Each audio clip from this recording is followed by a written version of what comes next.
ભરૂચ જિલ્લાના આમોદ નગરમાં કેનેડામાં અભ્યાસ કરતા એક યુવકની કેનેડામાં અકસ્માત દરમિયાન મોત નીપજી। ટ્રક અને કાર ટકરાતા યુવકનું અકસ્માતમાં મોત નીપજ્યું હોવાનો સમાચાર સામે આવ્યા છે। અકસ્માતની જાણ થતાં જ જંબુસર મત વિસ્તારના ધારાસભ્ય દેવકિશોર સ્વામી મૃતક યુવકના ઘરે જઈ અને પરિવારને સાંત્વના આપી હતી।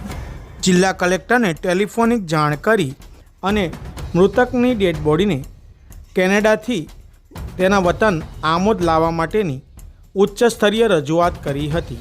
સવારે ઇન્ડિયાના સમય પ્રમાણે 6 વાગે અને કેનેડાના સાંજના 5:30 વાગે એક દુઃખદ ઘટના કેનેડા ખાતે બની છે, જેમાં અમારા આમોદ શહેરના એક કાર્યકર્તા છે, એમના દીકરા એમનો અશોકભાઈ ઋષભભાઈ તેઓનું કેનેડા ખાતે એક્સિડન્ટની અંદર દુર્ઘટના બની છે અને જેઓ મૃત્યુ પામ્યા છે।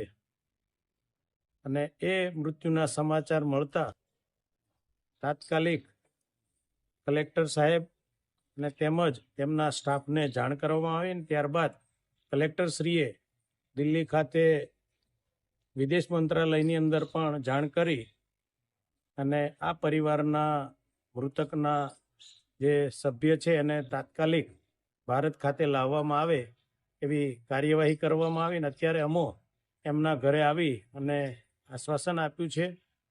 સરકાર એમની સાથે છે, આખો જંબુસર વિધાનસભાના તમામ લોકો પણ એમની સાથે છે। આ દુઃખદ ઘટના બની છે એની અંદર ભગવાન આ આત્માને, આમ તો 3 જણાની ત્યાં દુઃખદ ઘટના બની છે ને ત્રણેય વિદ્યાર્થીઓ મૃત્યુ પામ્યા છે।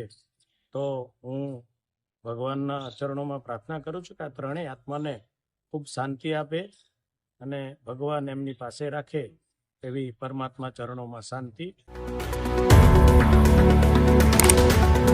Subscribe now and press the bell icon.